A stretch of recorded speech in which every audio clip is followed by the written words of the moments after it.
Mesdames, Messieurs, bonsoir. Merci de nous rejoindre sur Canal 3 Bénin.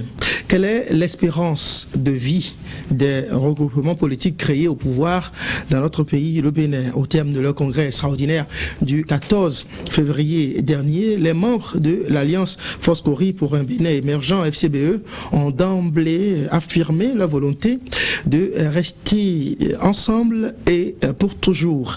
Mais FCBE, un regroupement politique constitué de partis, mouvements et personnalités politiques soutenant l'action d'un président pratiquement en fin de règne, pourra-t-elle échapper au sort de l'UBF, l'Union pour le Bénin du futur? C'est la grande question au cœur de ce débat de ce jeudi soir. Autour de la table, plusieurs personnalités politiques. Eugène Azatassou, coordonnateur national reconduit à la tête des Foscori pour un Bénin émergent. André Okunlola, député Foscori pour un Bénin émergent. Modeste Kérékou, ancien ministre, ancien député, il est membre de l'Alliance Soleil. Nous avons également des représentants de l'opposition, l'ancien ministre François Alain Aliou, il est membre du mouvement Patrie et Démocratie, un mouvement politique soutenant l'action soutenant la candidature du général Fernand Amoussou. Le cinquième invité, il va nous rejoindre d'un instant à l'autre. Il s'agit de Bruno Kagny, président du MPR, Mouvement Populaire de Résistance. Chers invités, bonsoir. Et merci d'avoir accepté mon invitation. Je le disais, M. Bruno Kagny pourra nous rejoindre. M. Eugène Azatassou, vous êtes reconduit à la tête de la coordination nationale des Foscori pour un Bénin émergent, au terme donc de ce congrès extraordinaire, congrès au cours duquel les FCBE ont décidé, en tout cas se sont entendus, ont affirmé leur volonté de rester ensemble, de constituer un ensemble plus consolidé et de continuer à gérer le pouvoir, même après Boni Yayi. Pourquoi cette décision de FCBE et qu'est-ce qui a pu la motiver? Merci beaucoup. Je voudrais, avant de répondre à votre préoccupation, saluer nos aimables auditeurs qui nous suivent et puis faire remarquer que si M. Bruno Kagny arrivait, nous aurons un déséquilibre au niveau de la table et qu'il faudrait en tenir compte dans la gestion du temps. Pour quelle raison? Pour quelle raison? Parce que c'est ma responsabilité. Oui, c'est votre responsabilité, mais je voudrais attirer votre attention là-dessus. Voilà, merci beaucoup. Est-ce que vous êtes déjà en train d'étiqueter M. Modeste Kérékou, qui fut ministre de Boni Yayi, qui jusqu'à nouvel ordre est soutien de Boni Yayi, M. Azatassou? La table n'est pas faite par rapport à M. Boni Yayi. La table est faite par rapport à une configuration.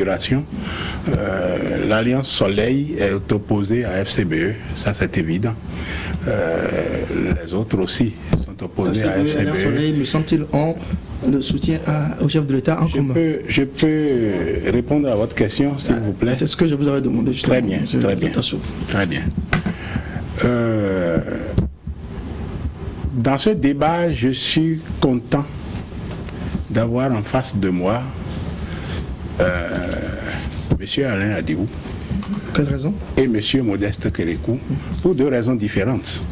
M. Alain Adiou pour son expérience de l'UBF et M. Modeste Kérékou pour avoir été ministre du docteur Boni Yayi, donc FCBE pour maintenant se retrouver dans une alliance qui finalement je ne suis pas certain veuille poursuivre et préserver les acquis du docteur Boni Yayi.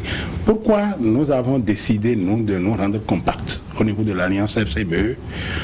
Mais tout simplement parce que nous avons soutenu un chef d'État qui est en fin de mandat. Nous l'avons soutenu d'un bout à l'autre. Nous ne l'avons pas soutenu parce que c'est un bel homme, parce que c'est un beau parleur. Nous l'avons soutenu parce que il y a dans son projet de société des choses qui nous ont attirés. et qui nous ont maintenus là. Il y a dans sa gestion, dans sa méthode, des choses qui nous ont plu et qui nous ont maintenus là. Et ces choses-là, nous souhaiterions que cela persiste à la tête de l'État. Nous ne souhaiterions pas laisser au hasard que quelqu'un vienne et veuille bien faire ou ne pas faire comme l'a fait le docteur Boni-Yayi. Et j'estime, pour ma part, qu'on ne peut pas soutenir des personnalités comme le président Nicéphore Soglo, le président Mathieu Kérékou, le docteur Boni-Yayi, soutenir tout un mandat et ne pas rechercher un cadre dans lequel les raisons pour lesquelles on a soutenu ces hommes-là, ces raisons qui doivent être de bonnes raisons pour le Bénin, rechercher des cadres pour que ces raisons-là puissent persister, pour que ces modes de gestion puissent persister, pour que cette orientation donnée au développement puisse perdurer au niveau du pays. Je ne peux pas comprendre cela. Je ne peux pas comprendre que l'on laisse au hasard qu'on a soutenu et que patatras, dès que ça va finir, dès que ces messieurs n'ont plus rien à donner, enfin, entre parenthèses, on fait un bond en avant, on se met dans une position où on peut maintenant regarder et puis accompagner d'autres, les lâcher à la fin et ainsi de suite. Le Bénin, heureusement, Dieu nous aime, mais il ne faut quand même pas exagérer. Le Bénin, dans ces conditions-là, ne se développerait pas de façon continue. Et on n'est pas assuré de la continuité du développement. Et par rapport à ça, nous on a décidé de dire non, de nous mettre ensemble, de nous rendre compacts et de suivre une orientation que nous avons suivie depuis 2006 et qui a marché pour le Bénin. Voilà, merci. André Koundola, sans doute vous avez quelque chose à ajouter.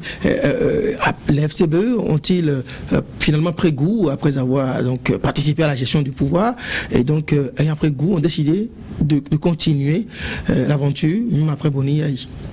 Merci bien, monsieur le journaliste. Je voudrais aussi à mon tour saluer la présence de mes chers frères ici, le ministre Adiou et puis le ministre Kérékou et vous-même aussi, André Omo. Je salue les téléspectateurs.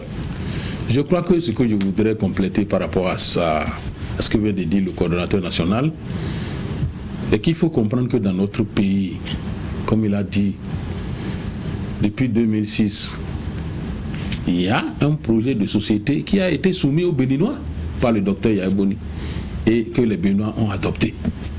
Et suite à ça, il fallait organiser un mécanisme autour de lui pour son soutien. Et nous avons créé donc ce que nous avons appelé FCBE, qui est Force Kouri pour un Bénin émergent. Mais je voudrais attirer votre attention pour dire que Force Kouri pour un Bénin, c'est une vision. Et ce n'est pas en 10 ans qu'on peut réaliser tous les programmes autour d'une vision. Donc les 10 ans qui viennent, donc qui sont en train d'aller vers la fin, ça c'est un début. Il faut maintenant aujourd'hui, parce que il faut aujourd'hui reprendre les choses aussi pour continuer dans ce sens, parce que après ces 10 ans d'années donc de pouvoir, il y a des acquis. Et ces acquis-là, il faut les préserver. Pour préserver ces acquis, on ne peut que souhaiter la continuité. La continuité ne peut que se faire dans l'organisation du mécanisme que nous avons utilisé, qui est FCBE. La deuxième chose, il y a quelque chose qu'il faut déplorer.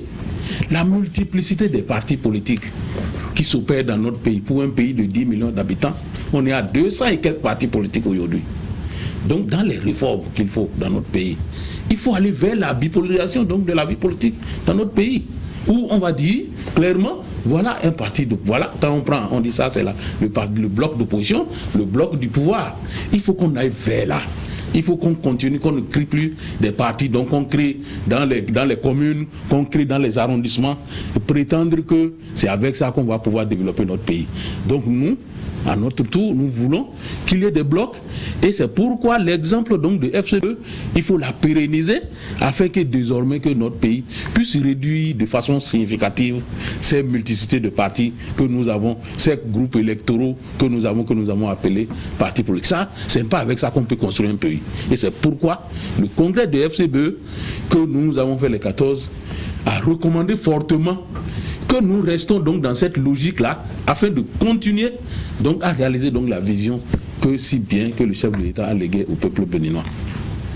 Monsieur Okunola, je sais que le ministre Modeste Kérékou, sans doute, a été un certain nombre de fois indexé dans les propos, a brûlé l'envie de prendre la parole. Mais je voudrais déjà, vous qui, il y a quelques années, avez été dans la même posture que vos amis d'en face, je le dis en tenant compte donc de ce plateau, le coordonnateur national de FCBE, Eugène Atassou, le député André Okunola, est-ce que vous aviez à l'époque, en ce moment-là, vous nourrissiez les mêmes ambitions? Est-ce que vous étiez motivé par les mêmes raisons à l'époque lorsque vous étiez dans UBF, dont, il faut le rappeler, vous fûtes un des principaux responsables? Merci beaucoup, cher ami de M. Doussa. Avant tout, je remercie les téléspectateurs et les auditeurs. Je voudrais faire une précision et 2 petits points rapides avant de répondre à votre question. Je ne suis pas venu ici en tant qu'ami du général Ferna Amoussou, encore moins membre du mouvement qu'il a lancé la dernière fois.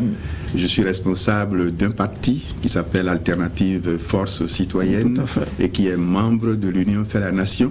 Et ce n'est pas en cette qualité d'ailleurs que je suis arrivé, vous l'avez bien dit, je suis venu en tant que quelqu'un qui a eu à vivre une expérience importante dans le pays. La deuxième chose que je voudrais dire, c'est que vous me permettiez de ne pas passer sous silence le 19 février. Je me dois de le rappeler à la suite de ce qui a été déjà fait dans le pays. Un hommage souvenir à Monseigneur Isidore de Souza, au président de la République qui sont partis, Hubert Maga, Justin Aoumadegbe, à Maître Grace Adamond Almeida, vous me permettez de le faire, et un hommage spécial au général Mathieu Kérékou, sans lequel la conférence nationale n'aurait pas pu se tenir. Au professeur Maurice Ahanzo Glélé, le père fondateur pratiquement de la constitution de notre pays. Et à tous les délégués qui se sont donnés à cette rencontre importante pour notre pays. Sans la conférence nationale, nous ne serons pas ici en train de parler de partis politiques, des insuffisances, du multipartisme de notre pays, qui ont conduit à chaque fois des hommes et des femmes à se retrouver, non pas souvent derrière des valeurs, derrière un idéal, mais derrière un homme. Et je voudrais rappeler qu'en 1991, le président Sogoulou est arrivé, élu d'aucun parti politique. Et à la tête du pays, ils ont créé l'ARB. Et ils ont demandé que les partis qui les ont soutenus viennent à la rivière. Je passe là-dessus. Le président Kérékou est arrivé et est revenu en 1996, si mes souvenirs sont bons. Tout à fait. Et c'est surtout avec lui qu'on a vu une multiplicité de mouvements politiques qui se sont ajoutés aux formations politiques de base, aux partis politiques, pour créer de grands rassemblements pour soutenir le général. Et à partir de là, l'expérience a été pérennisée. Ça, c'était en 1996. Mais très vite, très tôt, le général a compris qu'il fallait une force politique autour de son action. Et je passe là-dessus rapidement. Il y a eu des tentatives d'alliance. Je me rappelle Convergence, Sursaut patriotique et j'en passe. En 1998, il y a eu un creuset important qui a été dénommé Coalition des forces démocratiques, qui avait pour objectif d'être le cadre politique de l'action du chef de l'État Mathieu Kérékou. Ça n'a pas prospéré. Et le général est revenu en 2001. Et dès 2002, l'Union pour le Bénin du futur a été créée. C'est la plus grande expérience de regroupement qui a tiré leçon des expériences passées. Les FCBE n'ont rien fait de nouveau. Quand j'étais président de l'UBF, mon secrétaire général s'appelait Dr Alexandre Moutonji. Alexandre Moutonji aujourd'hui est un membre important des FCBE. Et j'en passe. Donc, les FCBE, à leur création, à l'arrivée du président de la République, Boni Yayi, n'ont tiré que leçon des expériences passées et comment faire pour que, d'une expérience à une autre, ce soit de l'enrichissement pour le pays. Aujourd'hui, c'est vrai que les forces politiques, les forces Kori pour un Bénin émergent constituent l'un des creusets politiques les plus importants, pour ne pas dire le creuset. Mais en 2003, lorsque l'UBF avait réussi son regroupement politique, que chacun se rappelle, hein, que l'UBF avait eu 31 députés. FCBE en a 35 aujourd'hui, si mes calculs sont bons, donc c'est à peu près la même chose. Ok? Donc, quantitativement, oui, FCBE représente aujourd'hui le regroupement politique le plus important. Qualitativement, on va y revenir. Je souhaite que le débat de ce soir soit un débat républicain. Moi, je voudrais participer non pas à un débat partisan, mais à un débat républicain, pour que notre pays, notre démocratie tire quelque chose des expériences douloureuses que nous vivons actuellement. Modeste Kérékou, vous avez été ministre au gouvernement de Dr Boni. Vous avez été donc membre des FCBE, Force Corée pour un Bénin émergent. Aujourd'hui, vous êtes membre d'une nouvelle alliance, Alliance Soleil, qui regroupe beaucoup de députés Force Corée pour un Bénin émergent, ou veut dire beaucoup d'anciens députés, beaucoup de députés anciennement FCBE. Vous avez écouté un peu les deux représentants des Forces Corée pour un Bénin sur ce plateau, et pour les résumer un petit peu, je dirais que en décidant de rester ensemble toujours et continuer l'expérience de la gestion du pouvoir, même après la fin donc du deuxième quinquennat de Boni, la principale décision, donc entre autres en tout cas prise au terme de ce congrès, c'est donc de rester ensemble et continuer à gérer le pouvoir. Comment vous appréciez cela? Ça vous permet en même temps de répondre éventuellement à ce qui vous concerne dans les propos par exemple de M. Général Zatassou. Merci beaucoup M. Dossa. Je voudrais à la suite de mes prédécesseurs remercier les téléspectateurs et vos auditeurs et dire que je reprends pour mon compte les hommages que mon doyen le ministre Adiou a bien voulu adresser à certaines personnalités de notre pays dans le cadre de la commémoration de l'ouverture il y a 25 ans de la conférence des forces vives de la nation. Et en tant que jeune béninois, j'étais jeune collégien à peine à l'époque, déplorer le fait que le gouvernement ait laissé passer une date aussi importante. 25 ans, c'est quand même pas rien. Elle laissait passer une date aussi importante, comme si de rien n'était circulé, il n'y a rien à voir. Je voudrais le déplorer et estimer que si quelque chose est encore faisable, d'essayer de corriger. Cela dit, je voudrais me réjouir que le coordonnateur des FCBE finalement a hésité, comme dans une sorte d'atermoiement, à me classer. Je ne sais pas si c'est ma personne ou si c'est la personne de l'Alliance Soleil. Dans l'opposition, j'attendais qu'il lâche le mot et en ce moment j'aurais certainement apporté des éclairages pour lui permettre, parce que je peux considérer que peut-être il a dit en méconnaissance d'un certain nombre de réalités. Il a quand même dit, peut-être il n'a pas lâché le mot opposition, peut-être, oui. Il a dit que vous êtes opposé au FCBE. Alliance Soleil est une entité opposée au FCBE. Bien sûr, et tout à l'heure je prends la balle au rebond parce que vous avez dit que j'ai été ministre du président Boni, ce qui est exact. Mais par contre, je n'ai jamais été des FCBE, des Forces Corée pour un Bénin émergent. Nous avons soutenu le président Boni au terme d'un accord que l'UPR a passé avec le président de la République, pas avec le FCBE. Monsieur Azatassou est mieux placé pour le confirmer au terme d'une série de tractations qui a duré quelques mois. En 2010, notre interlocuteur, le président Issa Salifou et moi-même et d'autres à l'époque, le ministre Dayouri, le ministre Arif Bako, c'était bien le président de la République. À aucun moment, moi, je n'ai croisé le coordonnateur de FCBE, ni moi-même, ni l'honorable Issa Salifou, président de l'UPS, sous le contrôle duquel je parle. je défie le coordonnateur de FCBE de dire les bases de notre accord avec le chef de l'État. Il ne peut pas le dire parce qu'il n'était pas parti aux ententes ni aux négociations. Cela dit, nous soutenons le président de la République. Nous n'avons jamais dit c'est notre parti, c'est notre organisation. Et les 3 partis fondateurs de l'Alliance Soleil, le 20 décembre 2014, n'ont jamais fait une déclaration pour dire qu'ils sont de l'opposition. S'il dit que nous sommes opposés à FCBE, soit, je lui donne acte. Mais nous n'avons pas dit que nous sommes opposés. Parce qu'il faut distinguer le président de la République, qui est une institution, que divers mouvements, divers partis peuvent soutenir son programme. Même les forces Cori pour un Bénin émergent, ce n'est pas un parti. À ce que je sache, ce n'est pas un parti. Et puisqu'ils disent que au terme de leur congrès, ils vont conserver le pouvoir pour un certain temps et que le coordonnateur Azatassou est pressé de classer certains dans l'opposition ou qu'on est contre FCBE, je voudrais le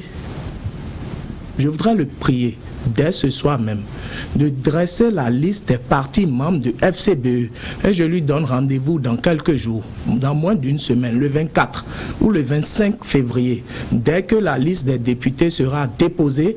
Et je vais l'inviter de prendre la liste d'aujourd'hui et le reste, ce qui restera des forces Cori pour un Bénin émergent dès le 25 février. Je dis bien dès le 25 février à 8h. Peut-être à l'occasion, nous pourrons refaire le débat. Okay. Donc voilà ce que je veux dire. Et au fil des débats, de toutes les manières, voilà. je clarifierai quelles sont nos Absolument, positions. je vous demanderai tout à l'heure de nous situer par rapport à la position réelle de l'Alliance Soleil sur l'échiquier. Est-ce que vous demeurez toujours soutien de Boniaï, mais dans quel cadre et selon quelle conviction? On va y revenir, puisqu'il nous a rejoint le 5e invité, M. Bruno Kagny, du mouvement MPR, mouvement populaire de résistance. C'est vrai que c'est pas facile ces temps-ci de circuler dans Cotonou. Merci quand même d'être passé. Et la première question, c'était de savoir un peu d'apprécier, de vous faire apprécier, analyser cette volonté des forces Cori pour un Bénin émergent, d'aller au-delà de ce que fut l'UBF par exemple, c'est-à-dire rester ensemble, conserver le pouvoir, même après les 2 mandats de Boniaï, continuer à gérer le pouvoir. Et on a pu entendre dire des représentants des forces Cori pour un Bénin émergent sur ce plateau, que, étant donné qu'aujourd'hui le chef de l'État, il incarne un certain nombre de valeurs, que pour eux, il est tout nécessaire de conserver, de perpétuer, et par rapport à ça, ils estiment qu'il faut s'inscrire dans ce cadre-là et conserver le pouvoir. Et vous, quelle est votre appréciation par rapport à cette recommandation de leur congrès extraordinaire? Merci, monsieur le journaliste, vous l'avez déjà dit, mon retard est dû à la circulation. Vous savez, quand il pleut à Cotonou, les voies de circulation deviennent peu nombreuses. On aurait pu également prévoir et qui était peut-être tôt la maison aussi, monsieur. Le pays avance comme ça aussi. Je ne vous donnerai pas une excuse. Cela dit, merci beaucoup et je présente mes excuses aux téléspectateurs. Non, il faut dire que d'abord je voudrais saluer l'initiative et dire que ça tombe dans un cadre quand même qu'on ne doit pas perdre de vue. Ça fait 25 ans que nous avons opéré ce compromis politique qui amène les Béninois à revoir leur comportement, la manière de faire de la politique. C'est-à-dire qu'il faut aujourd'hui inscrire la politique dans des actions réelles de développement de notre pays. Donc ce qui s'est passé il y a 25 ans, ce compromis historique qui a fait passer le Bénin d'un système dictatorial à un système partisan, je crois que c'est quelque chose qu'on ne doit pas pouvoir oublier. Et ça doit être notre bréviaire dans toutes nos actions. Et je crois que ce que je dis là, je m'adresse particulièrement à ceux qui nous gouvernent aujourd'hui pour dire que aucun pays ne peut se construire dans la violence. Aucun pays ne peut se construire dans la division. Aucun pays ne doit se construire aussi dans l'exclusion d'une partie. Et par rapport à ça, je crois que nous devons faire très attention parce que la population regarde. Quant à la volonté du FCB de se perpétuer, c'est leur droit. Mais seulement, il faudrait quand même que les jeux soient assez clairs. Le président Boniaï était au président de la République avant de créer FCBE. Et je crois que le FCBE constitue aujourd'hui un refuge pour beaucoup d'hommes politiques. De ce point de vue, je prends acte de ce qu'ils disent. Et comme l'a dit le ministre Kerekou, nous verrons tout. Après qu'on ait déposé les dossiers, si FCBE vraiment est un creuset qui peut agir au-delà du président Yahya Boni, parce que l'expérience UBF est là, j'ai entendu le ministre a dit vous parler. Tant qu'on n'inscrit pas les actions dans des thèmes thématiques, tant que les regroupements ne sont pas partie des projections, des objectifs, et que c'est les regroupements tout dorment, surtout au pouvoir. Nous avons vu depuis que le président Soglo a perdu le pouvoir, la Renaissance est en train de perdre du chemin. Lorsque le président Kerekou voudrait partir aussi, nous savons ce qu'est devenu l'UBF. Inévitablement, les FCBE vont suivre le même sort. Parce que les principaux animateurs de FCBE, c'est les mêmes qui étaient avec le président Kerekou hier, qui aujourd'hui sont avec le président Yahya Boni. Et je crois que c'est à vouloir faire peur aux Béninois que de dire que les FCBE vont faire. Non, les FCBE non. Je crois que les militants, les partis qui composent FCBE sont ces partis qui doivent œuvrer pour l'éducation de la population de façon que le réflexe républicain nous habite dans nos actions et non des actions de terrorisme. Cela est mauvais. Donc moi je crois que cette volonté de le faire, elle est bonne, mais le creuset dans lequel il veut le faire, j'attends de voir si cela peut suivre effectivement lorsque le président Boni ne sera plus au pouvoir. Alors il doit partir inévitablement. Monsieur Jonathan Tassou, quels sont les éléments dont dispose aujourd'hui le FCBE pour s'organiser et réussir ce pari, celui de survivre après le chef de l'État, après Boni Yayi, quand on tient compte des raisons évoquées par les autres invités sur ce plateau, parlant notamment de cette expérience UBF et peut-être éventuellement dans certaines mesures la renaissance du Bénin. Je voudrais rapidement, avant de vous laisser répondre à ma question, rapporter les propos d'un ancien ministre membre de la FCBE qui n'a pas été au congrès extraordinaire et qui estime que la FCBE c'est un regroupement politique par exemple qui ne tient pas les réunions, qui n'organise pas les congrès, qui n'organise jamais d'université de vacances et donc n'a pas un creuset où les militants, les membres peuvent chacun apporter sa contribution dans une sorte de contradiction et comme on peut l'espérer de toute bonne formation politique. Alors de quel élément disposez-vous aujourd'hui, de quels moyens disposez-vous pour tenir ce pari? Merci beaucoup. D'abord, je voudrais dire que un congrès, ce n'est pas un endroit où se retrouvent tous les militants. Anciens ministres qui n'ont pas été au congrès, ça, ce n'est pas une référence. Le congrès, c'est des délégués. C'est des gens qui représentent des entités qui sont là. Et c'est géré par des tests. Les statuts prévoient comment on peut être désigné pour aller au congrès. Donc les anciens ministres ne sont pas concernés par cela, sauf s'ils sont dans des structures qui les désignent. Voilà, donc ça c'est pas un problème. Bon, ils ont décrit, FCBE a été une grande alliance. C'est une alliance effectivement qui est née à la suite d'abord du rassemblement de toutes les structures qui se sont mises ensemble pour porter le docteur Boni Yayi au pouvoir. Donc c'est des structures qui existaient éparses avant, qui ont estimé que, bon, cet homme, nous pouvons le porter au pouvoir. Donc ils ont agi ensemble et par la suite se sont mis ensemble pour créer l'alliance FCBE. Très bien. C'est vrai que, étant une grande formation politique, nous avons nos problèmes, nous avons nos difficultés. Et toutes les grandes formations politiques ont leurs problèmes et leurs difficultés qui n'en a pas. Quand vous parlez de la RB a ses problèmes en tant que grande formation politique. Mais la RB a résisté au départ du pouvoir du président Nicéphore Dieudonné Soglo. C'est évident. La RB a maintenu ses fiefs pendant longtemps. Ça n'a commencé à être érodé véritablement que plus tard. Donc ce n'est pas le départ du président Nicéphore Soglo du pouvoir qui a fait que la RB décline. C'est vrai que les gens, vous diront, s'il vous plaît, parce que là, avec conseil à des mairies, Cotonou, Boycon, Aboumé, etc., oui, qui peut-être aident ce parti à se maintenir. Mais bien entendu, et ces mairies ont été conquises après que le président Nicéphore Soglo soit parti du pouvoir. Donc c'est pas la même chose que l'UBF. Bon. nous avons nos problèmes. Mais ce qui cimente notre volonté commune de nous maintenir regroupés, c'est tout simplement parce que ce que nous avons soutenu pendant 10 ans, pendant 9 ans maintenant et 10 ans, nous ne pouvons pas espérer, en nous dispersant, que cela soit poursuivi, tout simplement. Je ne dis pas que nous n'allons pas nous effriter dans l'avenir. Bon, le ministre Modeste Kérékou a donné la date du 25 février. Après la clôture du dépôt c'est une date qui est une date à problème pour toutes les formations politiques. Parce qu'il s'agit des positionnements sur les listes. Et la période de positionnement est une période difficile pour toutes les formations politiques.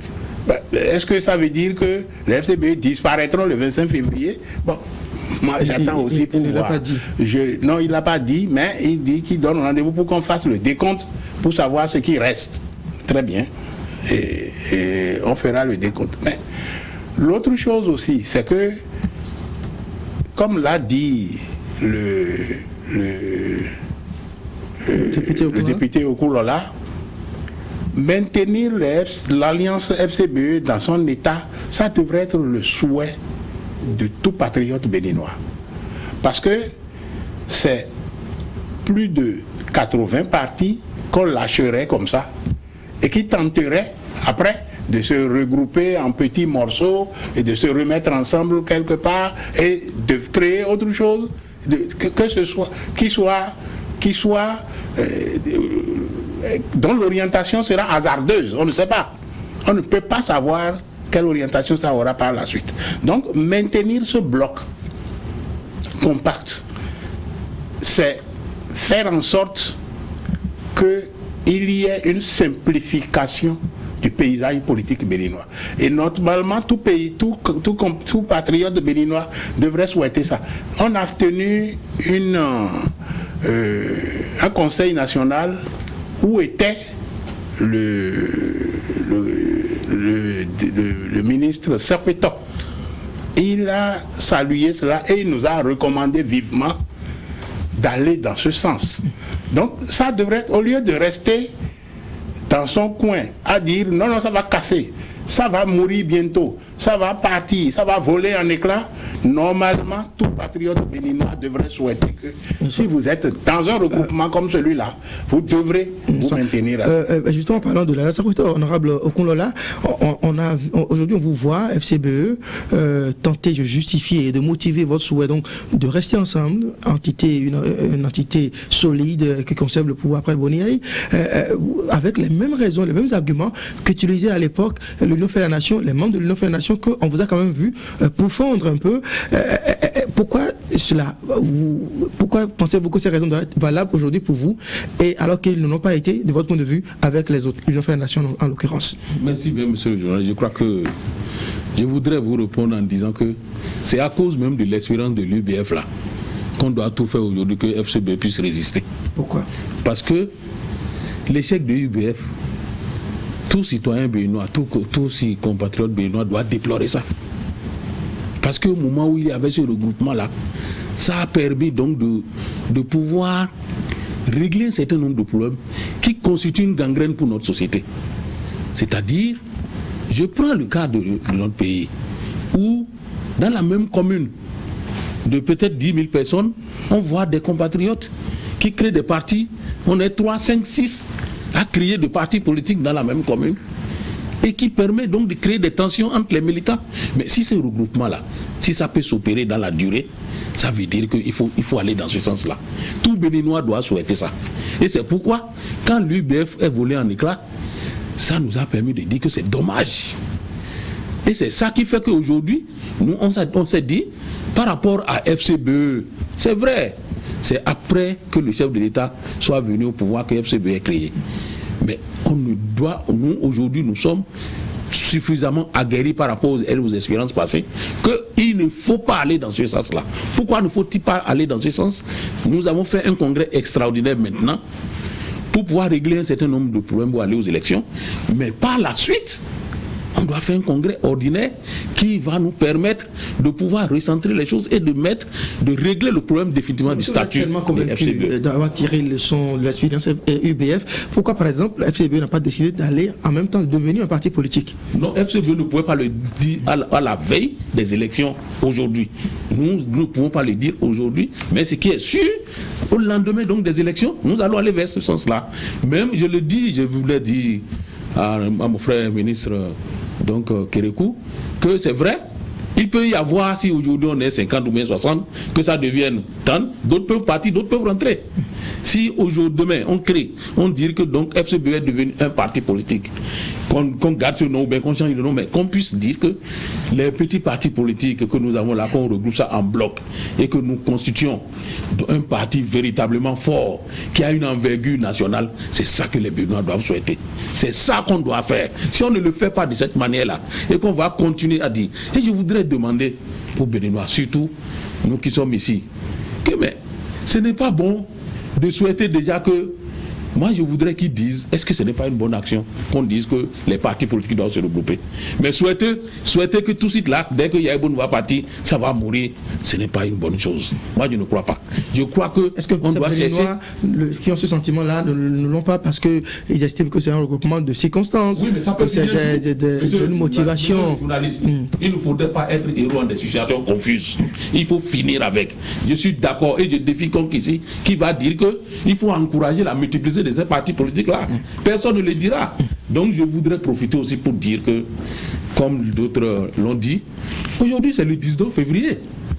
Le 19 février 2015. Le ministre Kérékou a déploré tout à l'heure que le gouvernement ait laissé cette date-là passer inaperçue, qu'il n'y ait eu rien de façon symbolique à l'échelle nationale pour marquer cet événement. Je suis d'accord, mais je dis que ce n'est pas exclusivement la responsabilité donc, du gouvernement. Ça. Nous sommes des acteurs politiques. On peut se lever en tant qu'acteur politique et rendre visible cette date-là. Donc ça veut dire que cette responsabilité-là, elle est collective. Ça là, il faut reconnaître ça. C'est une responsabilité collective. Et il faut savoir aussi, selon Général Setassou et l'honorable Okunlola, tout Béninois doit pouvoir accompagner ce souhait des forces Corée pour un Bénin émergent de rester ensemble, former un grand regroupement politique et donc pouvoir perdurer dans le temps et même après Boni Yayi. Est-ce que c'est votre cas aussi? Est-ce que vous pensez la même chose que... Je ne pense pas la même chose que lui et je vous dirai pourquoi. Mais avant, je voudrais donner acte à l'honorable Okunlola. Je connais la délicatesse de la période. Chacun y va de ses arguments pour convaincre le prince, pour montrer qu'il est le meilleur défenseur. Je lui donne acte de sa volonté de justifier ce qui n'est pas justifiable de mon point de vue. Si nous voulons, comme le ministre a dit, faire un débat républicain et être cohérent, être sérieux pour que les spectateurs, les auditeurs qui nous écoutent aient le sentiment d'avoir tiré quelque chose de notre passage ici ce soir, nous devons dire la vérité. La vérité, quelle qu'elle soit, il faut la dire. Mais oui, je vais vous le dire, mais le peuple, ou comme ils ont dit, tout républicain doit souhaiter. Mais on ne peut pas souhaiter ce que les dirigeants ou bien ceux qui sont aux commandes même ne souhaitent pas, ou bien qui ne posent pas les actes. On n'a pas besoin d'attendre la fin du mandat ou bien après, même si c'est un processus, il appartenait aux responsables des forces Corée.Bénin émergent, notamment le coordonnateur national et son bureau, si c'est vraiment eux qui sont au gouvernail ou si c'est le président de la République, au moins de manifester l'intention et d'appeler à une convergence, voire à une fusion des forces qui étaient là. On a eu 9 ans pour le faire, on n'a rien fait. On a vu des députés qui n'étaient pas membres des partis politiques. Il faut le dire, ça aussi il faut dénoncer. Si c'est une faiblesse des FCBE ou si c'est une faiblesse du président de la République Boni Yayi, il faut avoir le courage de le dire. N'ayons pas peur des mots. Soyons véridiques parce que nous sommes devant le peuple et l'histoire est là et jugera chacun. En tout cas, moi je prendrai ma part. J'ai été un ministre de Boni Yayi, je me suis engagé à soutenir jusqu'en 2016 à la fin de son mandat. Je suis prêt à prendre ma part de reproche, ma part de critique pour les manquements, pour les failles. Mais il faut que les autres aussi, y compris le président, soient prêts à prendre leur part. La division a été entretenue par le système, il faut le dire. On voit des députés, des gens ici de la société civile, à qui, c'est quand ils prennent des postes nominatifs, DG, ministres, etc., qu'ils deviennent des acteurs politiques.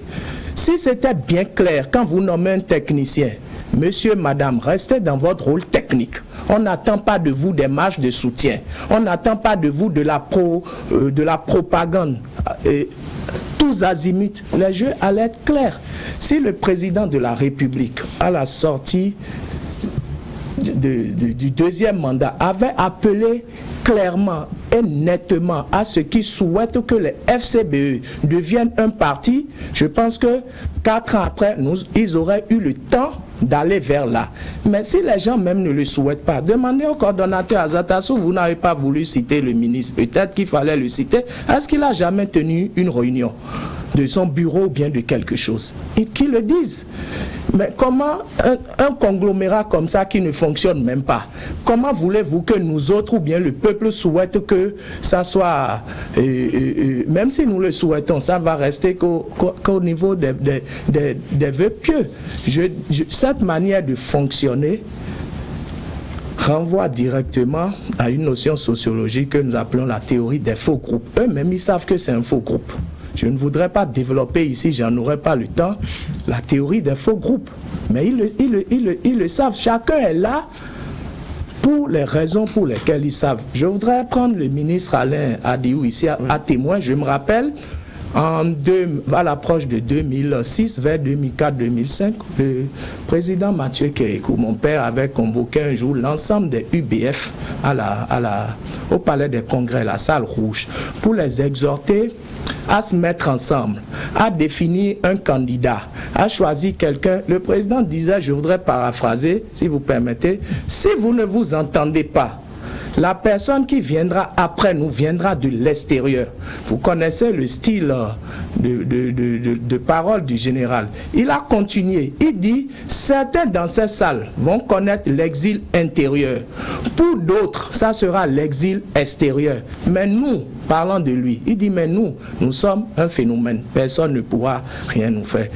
Le peuple souhaite ce qu'ils ont dit, mais on ne peut pas être plus royaliste que le roi. Eux-mêmes ne posent aucun acte allant dans ce sens.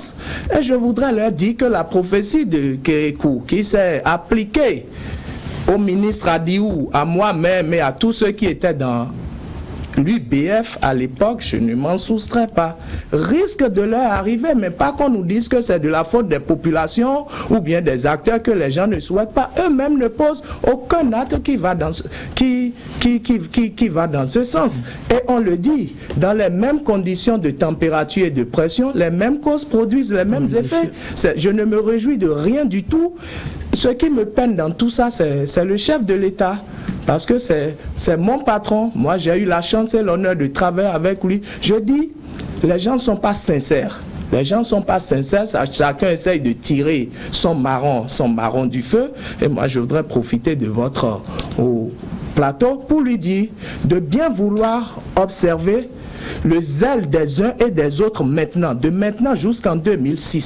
Et quand il aura passé la main, en 2016, vous voulez dire? Jusqu'en 2016, merci pour la correction. Et quand il aura passé la main, il va observer les toutes premières semaines, il va observer les tout premiers mois. Vous savez, moi j'étais jeune collégien en 1990, au thème de la conférence nationale, 91, la période transitoire, quand le président Soglo a été déclaré élu, mon père a passé le pouvoir, j'ai observé le comportement des uns et des autres. J'étais encore là, aux côtés de mon père, quand à partir de 95, les géants commençaient à se faire jusqu'à son retour aux affaires. J'étais encore là en 2006. J'étais encore là. Je suis bien placé pour dire un certain nombre de choses parce que j'ai observé le comportement des humains. Et je suis vraiment, en ce moment, j'ai de la peine pour le président de la République parce que je sais que il vit des moments difficiles parce qu'il doit être en train de se rendre compte que, en fait, il y a la foule, mais il est seul. Il n'y a personne parce que chacun est là pour ses intérêts.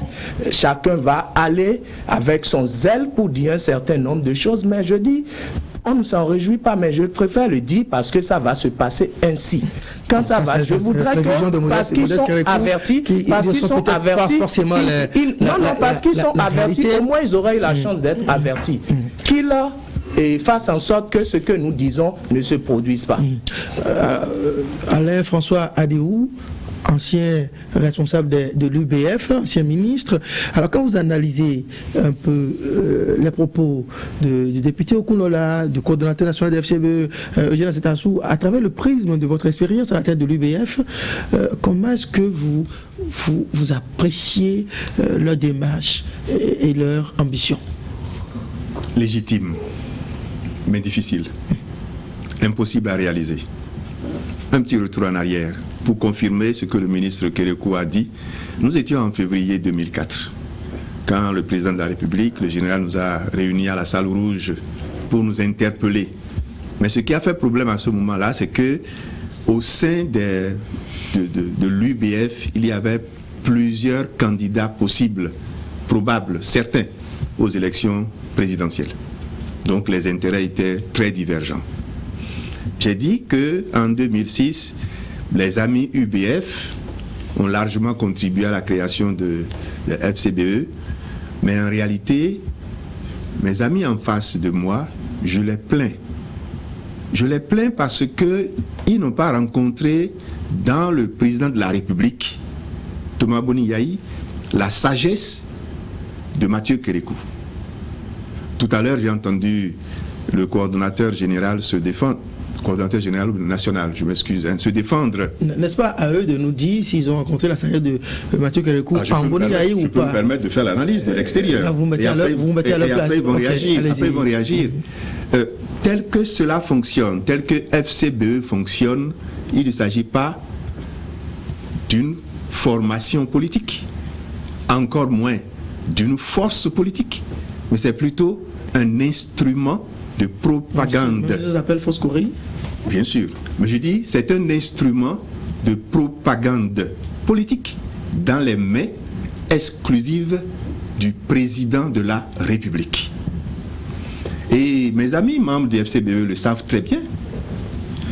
Le coordonnateur national le sait également. Quelles sont les valeurs autour desquelles les actions de FCBE sont entreprises, sont faites?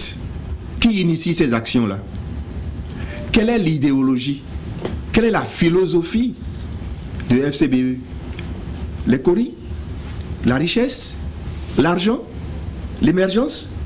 Mais tout est construit autour d'un homme très puissant, qui ne souffre d'aucune contradiction, encore moins des contradictions internes. Comment voulez-vous que ça fonctionne? Le FCBE n'a-t-il pas cela de commun avec l'UBF? Qu'est-ce que le président... Sur ce plan, y a-t-il pas un point commun entre FCBE et UBF? Non, je vous ai dit tout à l'heure que le président que moi j'ai eu l'honneur et la chance de servir, ça vous l'avez dit, s'appelle Mathieu Kérékou, en termes de se réunir autour d'un homme, autour d'un individu, vous avez cela au moins en commun. UBF et FCBE. UBF également était construit autour d'un homme, autour de Mathieu Kérékou. Mais bien sûr. Et je vous ai dit pourquoi nous n'avons pas réussi. D'accord? Et je voulais finir, laissez-moi aller jusqu'à la chute de mon analyse. Donc je disais que M. Asetassou a un bureau de 120 membres. Le ministre a plusieurs fois apostrophé en disant est-ce que ça s'est jamais réuni une seule fois? Un bureau de 120 membres, c'est pas fonctionnel. Et puis c'est pas ça le plus important. Le plus important c'est le manque de valeur. J'ai été sur le site du congrès FCBE. Mais ils ont mis quelque part une petite fenêtre, les idéaux. Mais tout est décliné autour de Yayi Boni. Tout est décliné autour de Yayi Boni. C'est pas des idéaux, c'est pas des valeurs, il n'y a pas une idéologie, il n'y a pas une philosophie, il n'y a rien. Si je dénonce ça, c'est que je les invite à faire ce qu'ils doivent faire pour se déconnecter de la personne physique de Yayi Boni. à partir de 2016. Peut-être en prenant de l'avance à partir de 2015. Toujours pour vous relancer, ils ont dit que le congrès extraordinaire, c'était pour régler un certain nombre de problèmes et aller aux élections, quitte à poursuivre après les élections, organiser un congrès ordinaire. C'est bien. Véritablement asseoir les bases. Voilà, c'est bien parce que j'ai entendu ça. La création de ce parti ou c'est pas formation politique. C'est bien parce que j'ai entendu ça que je les invite à faire cela. À faire en sorte que le peu qui va rester après les soubresauts électoraux 2015, le peu qui va rester, que ce soit sur la base d'une idéologie, d'une philosophie. Et vous avez dit que je suis venu pour un débat républicain. Les faiblesses de FCBE sont à remarquer et sont remarquées dans d'autres regroupements. Ils nous ont invité, les patriotes, à soutenir. Oui, tout patriote doit saluer les efforts de regroupement. Mais le problème que nous avons dans notre pays, c'est que c'est des regroupements de circonstances. Et il faut qu'on en finisse. Et je souhaite donc que les forces Kori pour un Bénin émergent, si les Kori ne marchent plus, si le symbole Kori ne marche plus, bon, mais qu'ils trouvent la référence de valeur qui va leur convenir, et qu'à terme, nous ayons un regroupement avec des valeurs, une idéologie affirmée, pour qu'à un moment donné, on fasse le point au niveau des grands regroupements de notre pays pour pouvoir avancer. Voilà la contribution que j'apporte à ce niveau-ci. Bruno Caïn. Oui, moi je crois que je vais combattre FCBE et j'invite le peuple à les combattre. Pourquoi? Parce que, excusez-moi beaucoup, tout regroupement autour d'un homme dure dans le temps. Et quand j'ai entendu les discours à l'issue de leur congrès, où c'est la révision de la Constitution qui est la substance, j'invite le peuple à combattre ces structures. On en est encore là, on va aborder tout à l'heure cette question. Bon, je le dis d'avance, il faut combattre ça. Voyez-vous, il a donné l'exemple du président Soglo. Non, il y a quand même une petite différence. Grande. Le président Soglo est allé directement au parti. Il a invité tous ceux qui le soutiennent à rentrer dans la RB. Il faut saluer cette démarche. Et c'est ça qui a permis à la présidence du Bénin de subsister à toutes les tempêtes à ce jour. Les gens de l'UBF, le ministre Adiou l'a dit, que les hommes de l'UBF devaient en principe résister aussi, mais les ambitions des uns et des autres ont fait que, n'est-ce pas, ce regroupement n'a pas pu survivre. Mais je crois que quand on suit l'exemple de l'UBF avec les FCBE, c'est la même chose. Les FCBE, on sent en ce regroupement une certaine main de fer. C'est le président Bouniaï. L'honorable Koulola a parlé, il est pas allé à l'Assemblée sous la bannière de FCBE. Il n'est pas allé à l'Assemblée sous la bannière de FCBE. Et je suis convaincu d'une chose. Si les positionnements doivent se faire aujourd'hui et qu'il ne doit pas être positionné FCBE, c'est tellement qu'il prend des dispositions. Ça veut dire quoi? Ça veut dire que le regroupement des partis doit se faire à partir des valeurs thématiques. Il faut le libre débat. Et je suis convaincu d'une chose. Cela ne se fait pas au niveau de FCBE. M. Azatassou doit le savoir. Il le sait. Donc, on ne peut pas soutenir de telles initiatives parce que nous sommes en train de faire le lit comme ça la dictature. Or, plus jamais ça dans ce pays. Donc, le FCBE, tel que c'est aujourd'hui, ne peut pas subsister au-delà de Yahya Boni. Et ils le savent tous. Parce qu'en fait, vous savez, si nous suivons bien le mouvement politique depuis 90, et ne nous faisons pas d'illusions, ce peuple est toujours à la recherche de ses marques. Et ça viendra. Ça viendra. L'exemple n'a pas fonctionné comme cela se doit avec le président Soglo. Le président Kérékou, il a laissé main libre, mais les ambitions des uns et des autres ont fait. Mais les FCBE sont venus ternir tous les efforts, toutes les démarches qui ont été entreprises depuis 90, en nous amenant dans un système, je dirais même du terrorisme d'État. Donc je crois que tout en voulant, tout en souhaitant que le paysage politique converge vers des regroupements plus compacts, nous devons veiller grain en combattant des regroupements de personnes pour vouloir nous imposer ce qu'on ne veut pas. Donc, de ce point de vue, je crois qu'inévitablement, on ne peut pas souhaiter que de telles initiatives puissent perdurer parce que c'est nocif pour l'envolée de la démocratie et notre enracinement. Et je crois que le Béninois, pris individuellement, aspire à un bon gouvernement. Le Bénin, plus indirectement, aspire. Mais le problème, c'est l'ancrage. Et je crois que nous devons souhaiter que, par rapport aux expériences vécues, par rapport à 2016, les regroupements qui se font aujourd'hui à partir des partis politiques, cela puisse subsister et que le président qui va être issu des élections de 2016 soit un président partisan. Cela va permettre la clarification. Sinon, nous aurons toujours des expériences comme nous l'avons voulu. Donc je ne souhaite pas que notre pays aille dans la dégringolade. C'est pourquoi, tout en saluant que le FCBE puisse subsister à travers les individus qui composent, parce qu'il y a des valeurs au sein du FCBE. Il ne faut pas le nier. Il y a, non, attention, je sais bien de quoi je parle. Il y a des valeurs au sein des FCBE, mais ces valeurs sont noyautées par cette envolée, cette volonté d'embrigadement, d'hégémonie d'un individu. Et je crois que si ceux-là, qui sont aujourd'hui étouffés dans leur élan, je souhaite qu'ils supportent jusqu'à la fin et qu'à partir de 2016, ils retrouvent leur liberté, parce que je sais que intérieurement beaucoup de membres du FCBE souhaitent vivement le départ de Boni Yayi en 2016 pour être libérés, parce qu'ils sont confinés aujourd'hui, ils ne peuvent pas parler. Nous avons vu un peu comment le truc s'est déroulé. Je ne voudrais pas faire façon quand on a entendu les divers discours, on a compris qu'en vérité le verre dans le fruit, voilà. Vous les avez entendus, notamment Alain Liou qui dit que l'FCBE, cette démarche, cette volonté de conserver le pouvoir après Boni Yayi, de rester une entité, en tout cas de relever le défi et tenir ce pari, faire mieux que UBF, n'est pas basé sur une idéologie, en tout cas un idéal. Quand on voit un peu que c'était certaines affiches de ce congrès extraordinaire de FCBE, FCBE premier en 2007, FCBE premier en 2011, mais on ne voit pas, et puis on sait évidemment le chef de l'État et son image et tout, mais on ne voit pas à côté cet idéal que vous défendez. Comment est-ce que vous expliquez cela, et en même temps pour répondre aux interventions de vos amis d'en face? Merci bien, monsieur le journaliste. Je crois que d'abord je voudrais faire une remarque. Les confrères, les camarades en face ont reconnu que il est temps qu'on combatte cette manière de faire la multiplicité donc des partis politiques dans notre pays. Je suis déjà heureux qu'ils ont bien compris que ce n'est pas une bonne chose. Je suis très heureux que c'est ça. Et c'est dans ce sens que FCBE. Maintenant, je voudrais dire que FCBE est né après que le chef de l'État, le docteur Yayi Boni, ait pris le pouvoir. Mais il a pris le pouvoir quand il a présenté un projet de société dans lequel il y a des valeurs.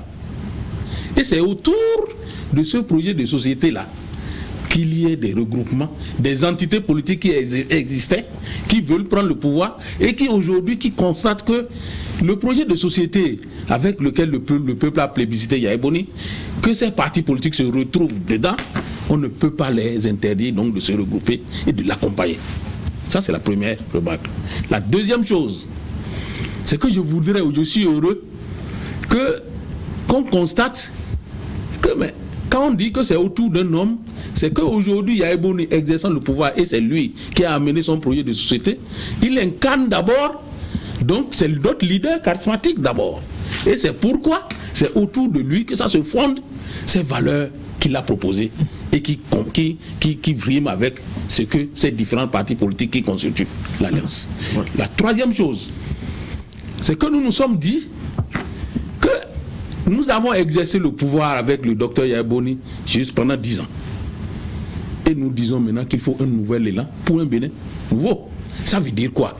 Ça veut dire que il faut s'asseoir maintenant, au moment où Yayi Boni est en train de sortir, que nous basons notre alliance, que nous faisions fusion donc de ces différents partis politiques autour des thématiques de valeur. Et en ce temps, je ne dirai plus, moi je suis alliance, je suis donc dedans parce que donc je suis membre de l'alliance, et 120, la coordination de 120 va disparaître. On aura désormais un parti politique où les autres vont se fondre, mais je suis d'accord avec vous que on peut ne pas être 120 demain, mais c'est autour de ces valeurs-là. Et c'est ça qu'on vous invite. C'est ça qu'il faut aujourd'hui. Je disais, monsieur le journaliste, que on doit aujourd'hui être préoccupé par l'assainissement donc du milieu politique dans notre pays et aller vers la bipolarisation. Quand vous parlez donc des valeurs, vous parlez donc des valeurs thématiques. Nous sommes aujourd'hui, nous nous accordons pour la valeur, donc la social-démocratie.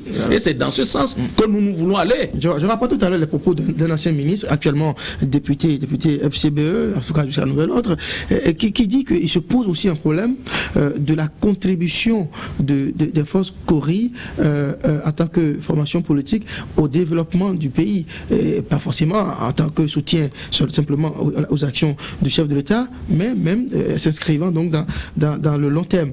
Et vous avez entendu M. Adiou, renchéri par Bruno Caïn, dire que votre démarche de vous mettre ensemble n'est pas basée sur un idéal. Comment est-ce que vous réagissez à tout ça? Merci beaucoup. Je voudrais d'abord faire 2 remarques. La première remarque, c'est que vous avez posé une question sur l'Union fait la nation. C'est comme si nous n'avons pas soutenu, nous avons condamné le regroupement Union fait la nation, et maintenant nous promouvons. On les a vus les combattre. On les a combattus, pas parce qu'ils sont regroupés, on les a vus. Non, on les a combattus, on devait les combattre. Pas parce qu'ils sont regroupés, mais compte tenu de la ligne politique qu'ils avaient imprimée, qui était que tout ce que Yahya Boni faisait était mauvais. Tout était mauvais, rien n'était bon. Par conséquent, par ça là, nous ne devions pas accepter, et nous avons combattu. Ce n'est pas le regroupement que nous avons combattu, mais c'est la ligne politique qu'ils avaient que nous avons combattu. Très bien. Maintenant, sur ma deuxième, s'il vous plaît, ma deuxième remarque, parce que vous êtes en train de m'interrompre là. J'avais fait une remarque au départ. Vous avez vu comment vous avez interrompu. Je n'ai pas que vous relancez, M. Tassou. Voilà. Donc, j'avais fait une remarque que dans la gestion du temps, de tenir compte qu'il y a FCBE et des gens qui sont contre FCBE, donc certains qui veulent même détruire FCBE. Je vais vous dire, je vais répondre à votre préoccupation. Pas des intentions. Non, je ne prête pas d'intention. Il a dit qu'il veut que lui, il faut qu'il détruise. C'est pas une intention que je prête. Je vais vous dire une chose. C'est vrai, nous avons eu à l'Alliance FCBE beaucoup de difficultés. C'est vrai. Et j'ai dit que toutes les formations politiques, les grandes, ont leurs difficultés. Que nous ne soyons jamais réunis, tout ça, c'est pas vrai. Mais nous avons eu beaucoup de difficultés. Et c'est dû à quoi? C'est dû au fait, effectivement, que nous sommes devenus une entité alors que celui que nous soutenons était déjà arrivé au pouvoir. Donc il est passé plein de personnes qui n'étaient convaincues de rien, qui voulaient juste être ministre, être positionné sur une liste, être DG, et qui passaient, qui aspiraient à ça. Bon, s'il ne trouve pas, il s'en va. S'il trouve, bon, il traîne un peu, et puis après il s'en va. Vous avez vu, il y a plein de gens, bon, des gens comme ceux que vous avez certainement interrogés, je ne sais pas qui c'est, et qui vilipendent aujourd'hui, alors que, bon, ils ont soutenu. Je pense que ça, effectivement, le fait d'être né avec celui que nous soutenons avait déjà le pouvoir. Ça là, ça nous a créé effectivement quelques difficultés, et ça là, on est en train de gérer et d'en sortir précisément. Donc, je prie nos amis qui sont en face, enfin sur ce plateau, et qui sont en face aussi de l'autre côté, même en dehors du plateau, je prie nos amis de ne pas ricaner trop tôt, de ne pas être aussi pessimiste pour nous. Non, nous sommes en train de... Vous avez parlé d'idéal. Ben, nous avons un idéal. C'est évident que nous avons un idéal. Si vous voulez, on peut vous donner le discours d'orientation qui a été imprimé, donné au Congrès. Si vous voulez, on peut se rencontrer et discuter de FCBE et de son idéal. Et ça, nous tenons cet idéal. Nous nous sommes retrouvés en venant d'horizons divers, mais nous tenons cet idéal effectivement de l'orientation qui a été imprimée par le chef de l'État, la gestion qu'il a faite, la philosophie qu'il a imprimée, et tout ça là, nous décortiquons tout ça aujourd'hui pour en tirer la substantifique moelle et faire en sorte que cela puisse cimenter l'Alliance FCBE pour qu'elle reste pérenne, pour qu'elle reste en dépit de tous les souhaits que nous mourions, que nous disparaissions. Bon, ça, on a dit, le regard ne tue pas le lézard contre le mur. C'est ça que vous souhaitez, mes chers amis, mais ça ne se passera pas comme ça. C'est clair. Un autre aspect de ce congrès extraordinaire des forces congrès pour un MNR émergent, l'une de vos revendications, recommandations, je vous l'ai dit, pour 3 raisons essentielles, à savoir l'institutionnalisation de la Sénat, la constitutionnalisation de la Cour des comptes, et puis l'imprescriptibilité des crimes économiques. Vous avez, il vous a plu de proposer au gouvernement de maintenir à l'Assemblée nationale le projet de loi portant révision de la Constitution. Pourquoi? Même ce soir, après tout ce qui a été dit sur cette question. Non, tout simplement parce que c'est une réforme importante du docteur Bouniaï. Et nous pensons que c'est une réforme pas importante pour le Bénin. Importante pour le Bénin. Vous avez cité un certain nombre d'acquis, mais le fait de ne pas régler ces problèmes-là crée des dommages. On peut revenir là-dessus si vous voulez. Mais le problème aujourd'hui, c'est que c'est une réforme pratiquement inoffensive qui ne peut pas, à l'heure où nous parlons là, qu'il n'y a aucun risque au sortir de cette réforme-là de confiscation du pouvoir. Il n'y a aucun risque, puisque la Cour constitutionnelle a déjà pris une décision pour dire, en révisant sur ces termes-là, il n'y a pas risque d'une nouvelle république. Ensuite, les points essentiels, à savoir la limitation de l'âge et la question des mandats, le chef de l'État même a donné instruction aux personnalités, aux personnalités juridiques de haut niveau qui ont rédigé le test. Par conséquent, nous pensons que c'est une réforme qui ne peut être que bien pour le Bénin, qu'il n'y a aucun risque de confiscation du pouvoir. Par conséquent, nous ne pouvons pas lâcher une réforme comme celle-là au prétexte qu'il y a eu quelque chose au Burkina. Ce que le peuple burkinabé a combattu, c'est la confiscation du pouvoir. Ce n'est pas l'amélioration de la Constitution. On ne peut pas dire aujourd'hui qu'il y a une Constitution qui ne peut jamais s'améliorer. Cette réforme est une bonne réforme, mais vous savez sans doute que l'enfer est parfois pavé de bonnes intentions.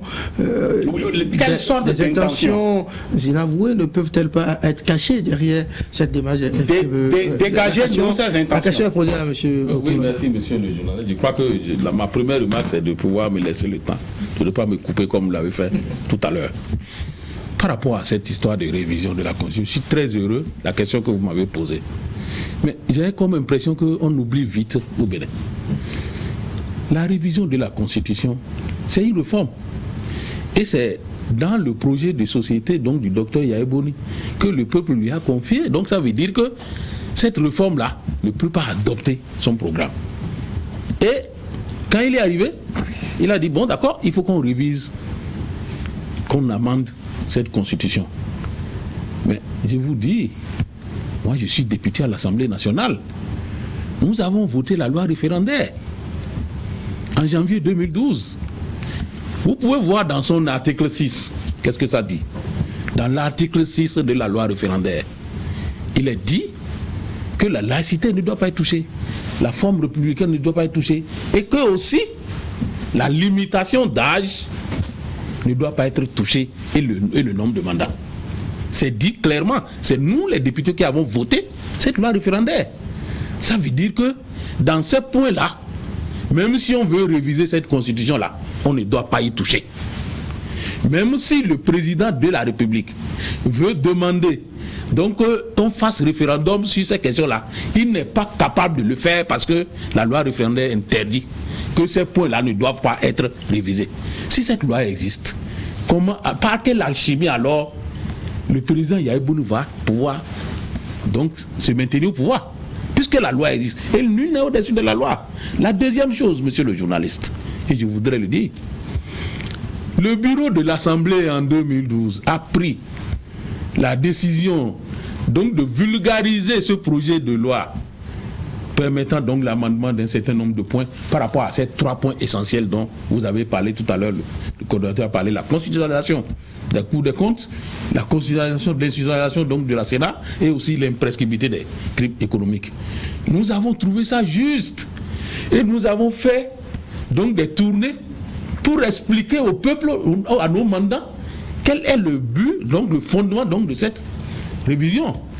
Quand on l'a fait, nous avons convoqué donc une retraite parlementaire par accord, 74 députés étaient présents. Et on a décidé que cette loi-là, il faut la réviser, il faut faire des amendements. C'est quand nous sommes revenus qu'il y a une petite altercation, parce qu'on a convoqué une session extraordinaire, je ne reviendrai plus là-dessus. Mais ce que je voudrais dire, et je souhaite que le peuple entende ça une fois de bon.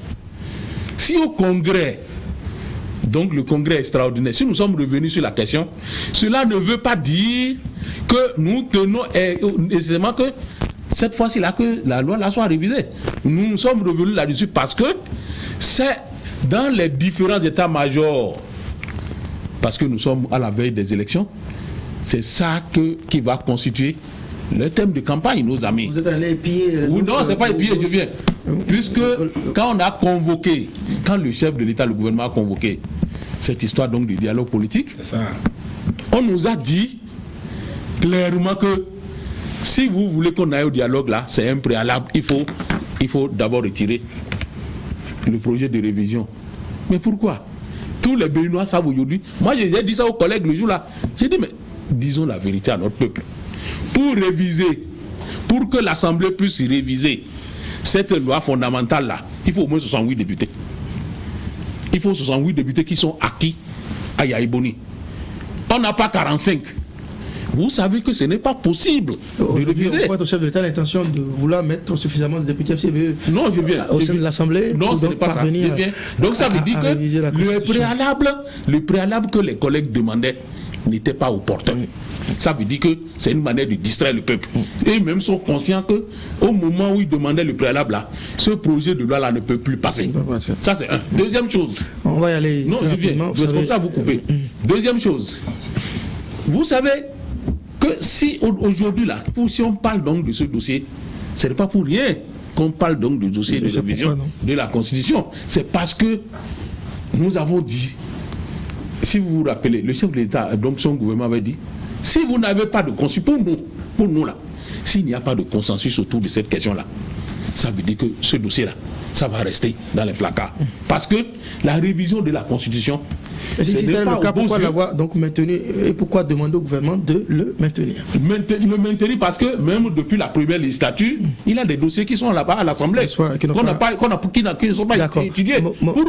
Pourquoi aujourd'hui on sait qu'il y a des dossiers depuis qu'on a commencé le renouveau depuis 90 là. Il y a des dossiers qui sont là-bas qui n'ont pas été retirés. Donc on va laisser le temps de parler. Vous avez suffisamment de minutes, honorable Koulala. Je sais que vous avez tellement beaucoup d'autres choses à dire sur le même sujet, mais on va écouter Modeste Kérékou. Quelle est la position de l'Alliance Soleil par rapport à cette question, à cette proposition du congrès extraordinaire de FCBE à l'endroit du gouvernement de maintenir le projet de révision de la Constitution au gouvernement? Merci beaucoup, M. Dossa. Sans vouloir retourner en arrière avant de répondre à votre question, permettez que je dise un mot sur ce qu'on venait de dire tantôt. Je sais que l'expérience de regroupement, le président Soglo était au pouvoir en créant la RB. Nous pouvons dire que une fois au pouvoir pour créer un parti dans un contexte démocratique après 1990 n'existait pas et que le président Soglo lui-même et les cadres qui l'accompagnaient à l'époque n'avaient pas de référent ou un référentiel. UBF, l'expérience de UBF, le ministre Adiou est là. Nous pouvons dire là également que la majorité qui soutenait le président Kérékou aussi n'avait pas un référentiel sur l'organisation d'un tel regroupement. Là où le coordonnateur de FCBE et les 120 membres qui se composent sont doublement blâmables, et il faut le dire, eux ils avaient à tout le moins 2 exemples. Et ils pouvaient savoir pourquoi l'appel à la rivière, comme on l'a appelé, et pour le président Soglo en 94-95, n'a pas marché, ou bien qu'est-ce qui a moins bien fonctionné pour en tirer exemple.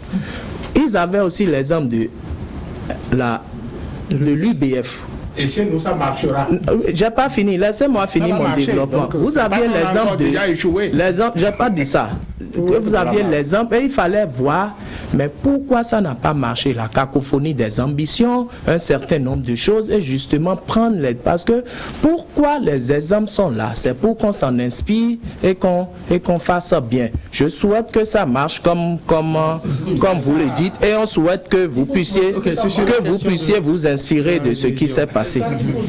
Sur la question que vous venez de poser, comme de milliers de jeunes béninois, j'ai été profondément peiné d'entendre cette résolution, parce que je ne sais pas s'il peut y avoir meilleure façon de faire preuve de surdité politique, meilleure façon de mépriser le peuple, ou à tout le moins une partie du peuple. Parce que c'est une réforme, certes, elle est annoncée dans le programme le projet politique du candidat Boni Yaye en 2011, donc du président, certes, mais je dis, malgré tout ça, face à l'incompréhension d'une bonne partie du peuple béninois, certainement par manque de pédagogie de leur part. Vous savez, l'humilité n'a jamais fait mal à quelqu'un.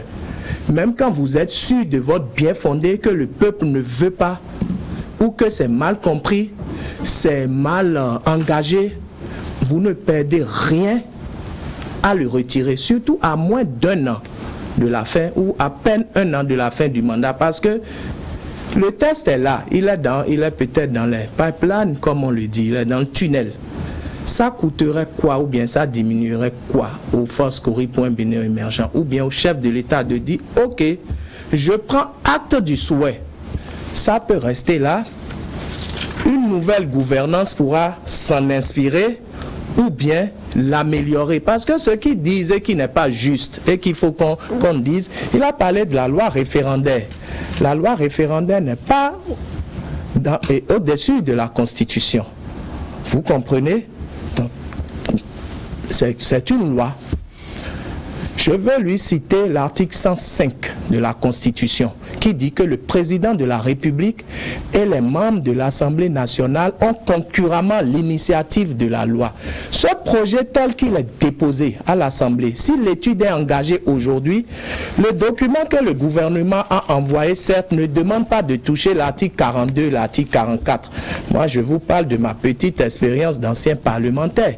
Mais pendant que l'étude sera engagée, il sera loisible à tout parlementaire qui a concurremment l'initiative de la loi, au terme de l'article 105 de la Constitution, de demander un amendement sur ces deux articles qui va lui permettre, qui va l'empêcher d'introduire un amendement. Le président de l'Assemblée sera obligé de mettre l'amendement aux voix. Il sera obligé de mettre l'amendement aux voix. Et si les FCBE sont majoritaires par le jeu des couloirs que nous connaissons à l'Assemblée nationale, etc., c'est des articles qui pourraient être modifiés. Mais puisque c'est l'objet de crispation, c'est l'objet de tension, ou bien même de délitement du tissu social, ou bien du consensus, ça coûterait quoi de le retirer purement et simplement? À moins d'un an de la fin, il y a autre chose à faire. C'est mon point de vue. Maintenant, le défendre mordicus parce qu'on sait que le président de la République est sensible à un certain nombre de choses, parce que je sais que nous sommes dans la période que je vous ai évoquée tantôt, c'est la fameuse période des positionnements. Regardez ceux qui étaient au Congrès. Des FCBE, aucun d'eux, je dis bien aucun d'eux, ne peut gager de rien du tout. Même le coordonnateur souffrait que je lui dise, il découvrira certains candidats au même titre que nous-mêmes qui sont hors de FCBE une fois la liste déposée. Il le découvrira, il ne peut pas dire qu'il est au fait de toutes les tractations ou tous les arbitrages qui en ce moment sont sur la table. Donc, quand les gens peuvent dire un certain nombre de choses que le prince aime entendre pour se montrer les meilleurs défenseurs, etc., etc. Eux-mêmes n'ont pas foi en ce qu'ils sont en train de dire. Eux-mêmes n'ont pas foi en ce qu'ils sont en train de dire. Disons-le franchement devant le peuple. On va en attendant, oui, vous allez réagir tout à l'heure. Vous allez réagir. Je vais demander aux deux membres de l'opposition sur ce plateau de réagir par rapport à cette proposition, à cette recommandation du Congrès extraordinaire des forces armées pour un Bénin émergent, de maintenir le projet de révision de la Constitution à l'Assemblée nationale. Bruno Kagny, vous êtes contre la révision de la Constitution, et au cours de la discussion, cette tentative de dialogue politique qui a eu lieu entre la table ronde et d'autres formations politiques et les FCBE, le pouvoir en place, la question a été encore évoquée, mais voilà qu'ils viennent de proposer que le projet soit maintenu. Bruno Kagny, comment vous réagissez? Merci, monsieur le journaliste. Non, je crois que le député Okulola, il a eu tort de remuer le couteau dans la plaie par rapport à ce dialogue politique que nous avons tenu, qu'ils ont fait capoter volontiers. Mais le peuple nous suit et le peuple jugera. J'avais dit tantôt qu'il faut combattre l'FCBE. Je le réaffirme. Parce que je m'attendais à tout, sauf à l'issue de votre congrès là. Excusez-moi un peu, hein, vous devez avoir honte. Parce que pourquoi? La question de la révision de la Constitution, c'est une question d'intérêt national. Est-ce que Bruno Kagny veut imposer au FCBE les sujets sur lesquels je ne veux pas imposer, se prononcer au cours du congrès? Non, je ne vais pas imposer. Je ne vais pas imposer, mais voyez-vous, je dis que j'ai honte à leur place, parce que un parti, enfin, c'est même pas un parti, c'est un regroupement de partis. Une telle question, c'est une question d'importance. Vous ne verrez pas l'Union Fédération agir de la sorte. Vous ne verrez pas les autres groupements agir de la sorte. Alors moi je dis ceci. Pourquoi vous devez avoir honte? Vous savez très bien que cette question de révision de la Constitution, c'est la cause de l'effondrement de l'économie béninoise. C'est la cause des tensions sociales. Bref, c'est cette histoire de révision de la Constitution qui aujourd'hui a mis les Béninois dans les pires difficultés. Et tout le monde sent aujourd'hui cette paupérisation qui s'accélère. Alors, on a une période des élections.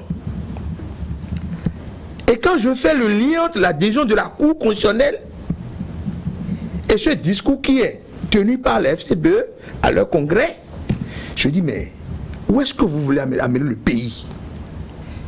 C'est pas possible. Mais les raisons évoquées ne tiennent pas la route.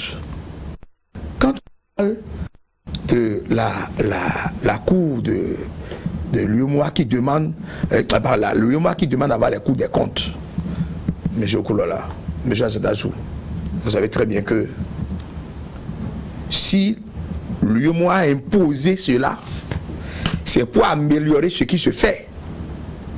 Vous avez déposé combien de lois de règlement à l'Assemblée depuis que vous êtes là? Soyons sérieux entre nous quand même. Vous avez déposé combien de lois de règlement du budget que vous exercez? Quand surtout le président de la République annonce récemment encore devant les émigrants qu'il annonce qu'il donne 1 milliard, je vais bien voir le ministre des Finances, le truculent ministre des Finances, plancher sur ça. Parce que le budget est déjà voté. Est-ce que c'est prévu dans les lignes budgétaires? Alors, c'est pas possible. Le minimum que vous devez faire par rapport à ce que nous avons, vous ne le faites pas. Et vous arguez de cet argument de la Cour des comptes pour dire que vous voulez réviser. Première chose. Mais on me dit que les Danois sont partis. Mais monsieur le journaliste, depuis 2011, les Danois ont délocalisé leur zone de concentration du Bénin. Non pas que il y a révision. Pour mauvaise gouvernance du Bénin, pour mauvaise gouvernance, les Danois ont décidé de partir. Parce que pourquoi? Les lois de règlement du budget ne sont pas votées. Alors, je voudrais dire ceci. Je voudrais dire ceci pour finir. Je voudrais dire ceci parce que c'est une question très importante. Très rapidement. Monsieur les membres du FCBE ne sont pas des enfants du cœur. Vous savez, c'est un jeu qui se fait. Les articles 42 et 44 ne seront pas bel et bien touchés, certes. Mais le point qui se pose aujourd'hui, lorsque la révision serait faite, nous serons en face de quelle constitution? Or, quand vous lisez le projet de révision que le gouvernement a envoyé, il y a plus de 120 articles qui ont été touchés dans la constitution. Plus de 120 articles. Okay. Jusqu'à la charpente. Alors cela dit, ça veut dire quoi? Le président Boni Yayi, en 2016, aura 64 ans. Il aura 64 ans. Or, il y a de ces juristes qui vont nous mettre dans le schéma pour dire que la constitution qui est là, vous faites des je préfère le faire. Je préfère le faire pour sauver le peuple. Et je voudrais finir en disant, car nous savons que le populisme est l'outil. Le populisme est l'outil du président actuel, monsieur le journaliste. Mettons une croix sur la révision et j'invite le peuple à ne pas suivre l'FCBE dans ce choix-là. C'est un choix suicidaire. Est-ce que cette démarche de l'opposition qui consiste à tout jeter par-dessus bord, à affirmer une opposition farouche à toute tentative de révision de la Constitution, cela ne manque pas un peu d'objectivité quand on sait quand même qu'il y a des problèmes sérieux? Le Bénin n'a pas une Cour des comptes. Et aujourd'hui, quand on apprend que l'Union européenne, par exemple, a diminué un petit peu son aide à notre pays de 700 millions. Est-ce que quand même il ne fallait pas voir un peu la chose, essayer de faire consensus autour de ce projet? Allez, Adiou. Nous avons les documents aussi. Tel que vous avez posé la question, ma réponse est évidente, mais je ne vais pas la donner. Je ne vais pas tomber dans le piège. Le vrai problème ici, et au-delà de mes amis en face de moi, FCBE, le vrai problème ici, écoutez-moi bien, le vrai problème ici s'appelle Thomas Boni Yayi et sa gouvernance, qui est une mauvaise gouvernance. Et je voudrais, à travers vous, m'adresser à lui, à cette occasion-ci, pour répondre à votre question. Le problème, c'est que le peuple béninois a perdu confiance en son chef d'État. Comment, qu'est-ce que vous pouvez le dire? Je le dis parce que je le dis en prenant en compte tout le développement de mes prédécesseurs. Aussi bien le ministre Kérékou que s'il vous plaît, écoutez-moi bien. Le peuple supporte, si vous voulez écouter, vous écoutez, parce que ça ne fait pas rire. Le peuple dans la souffrance supporte encore ou supportera encore les 13 mois qui nous séparent de mars-avril 2016.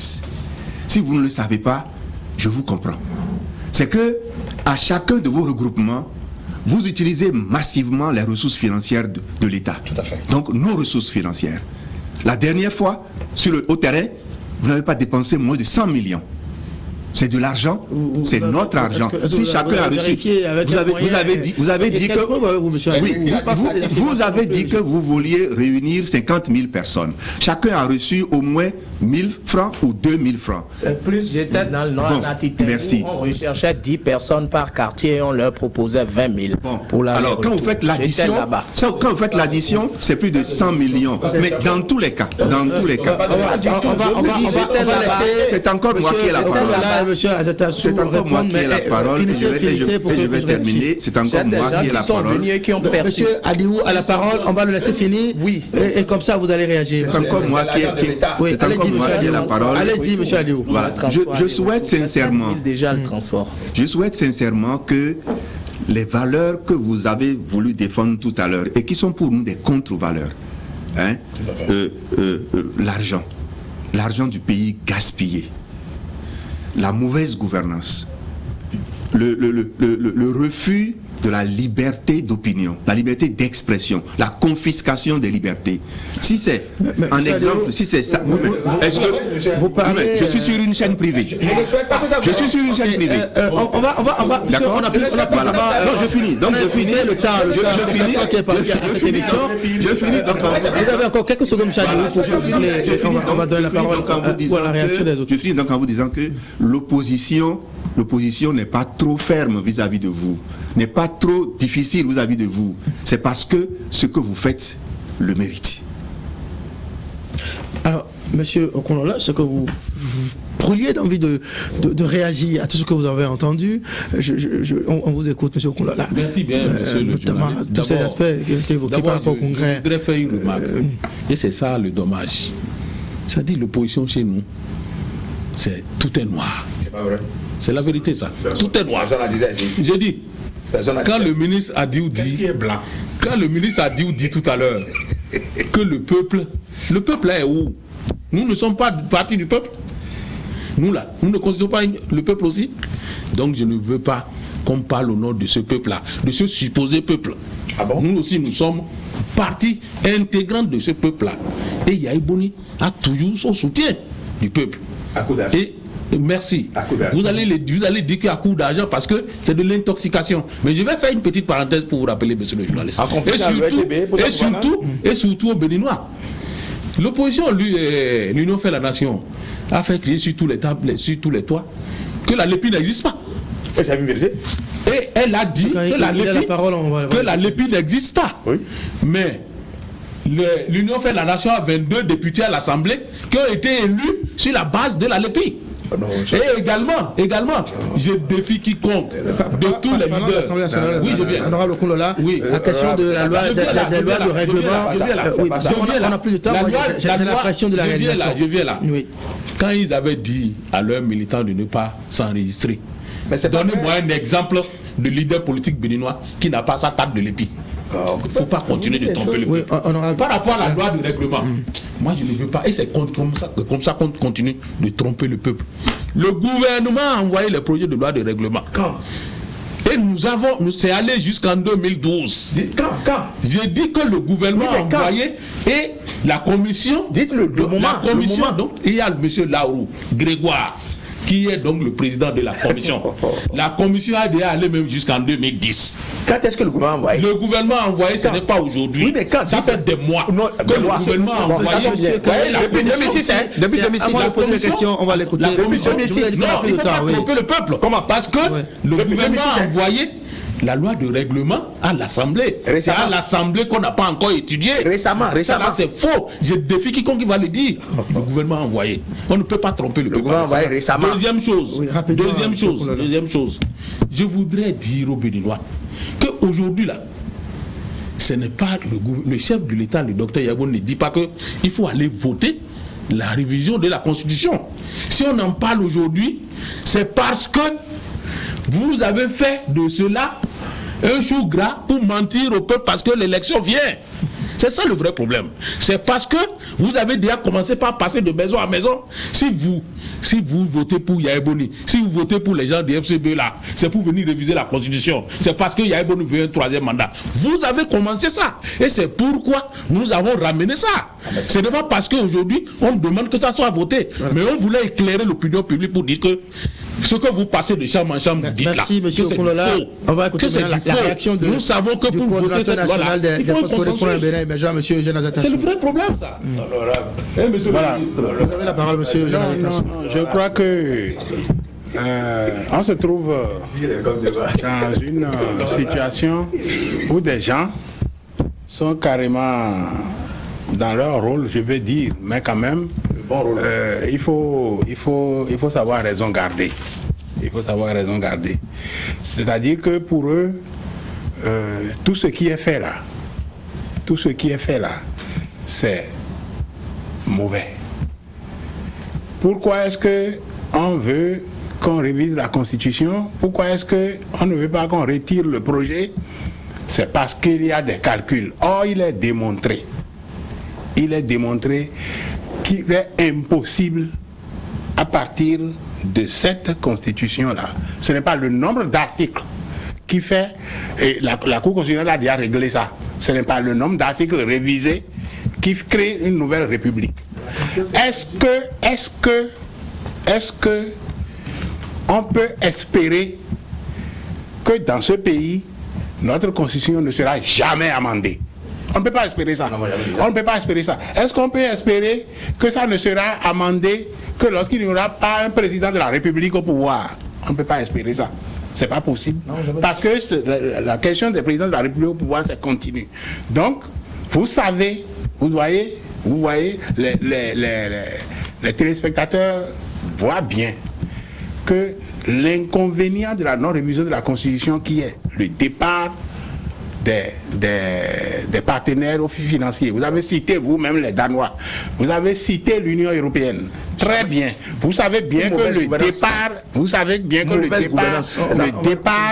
le départ de ces partenaires techniques et financiers, c'est un problème que peut régler la Cour des comptes. C'est faux. Bon, c'est un problème que peut régler la Cour des comptes. Et par conséquent, malgré ça, malgré l'hémorragie financière que cela constitue pour le Bénin, vous vous bloquez pour dire qu'il ne faut pas réviser. Ce que nous on a dit, nous allons laisser ce projet au Parlement et il restera sur votre conscience de ne pas avoir amélioré la Constitution de façon à ce que le peuple béninois puisse se développer et bénéficier des crédits subséquents. Oui, nous en aurons. Mais rapidement, le pays se gérer avant que vous reveniez au pouvoir. Beaucoup de téléspectateurs ont réagi, ont posé des questions. Malheureusement, on n'a pas le temps de vous laisser répondre à ces téléspectateurs. Mais il y a un au moins qui me demande de vous faire la question de savoir qui est le candidat de FCBE pour 2016. Non, l'Alliance FCBE ne peut pas aujourd'hui dire qui est son candidat parce que c'est ensemble à une assise que ça va se décider. Merci, monsieur. Même si chacun de nous peut avoir une idée, mais c'est à une assise nationale des postes pour un Bénin émergent. Oui, il y a pas conduit à la tête de la coordination nationale des FCBE. Honorable André Kounola, député FCBE, pour un Bénin émergent, je vais y arriver. Monsieur Alain-François Adiou, ancien ministre, ancien responsable de l'UBF, il est membre de l'Union des Nations, il est également membre du MPD, Mouvement Patrie et Développement, et puis nous avons à côté de lui Bruno Kagny, président du MPR, Mouvement Populaire de Résistance, et puis Modeste Kérékou, ancien ministre et actuellement membre de l'Alliance Soleil, cette alliance qui regroupe un certain nombre de députés, anciennement membres de Force Corée pour un Bénin émergent. Merci d'avoir participé à ce débat. Merci à vous également, chers amis téléspectateurs, de nous avoir suivis et passer d'agréables moments devant Canal 3 Bénin. Au revoir.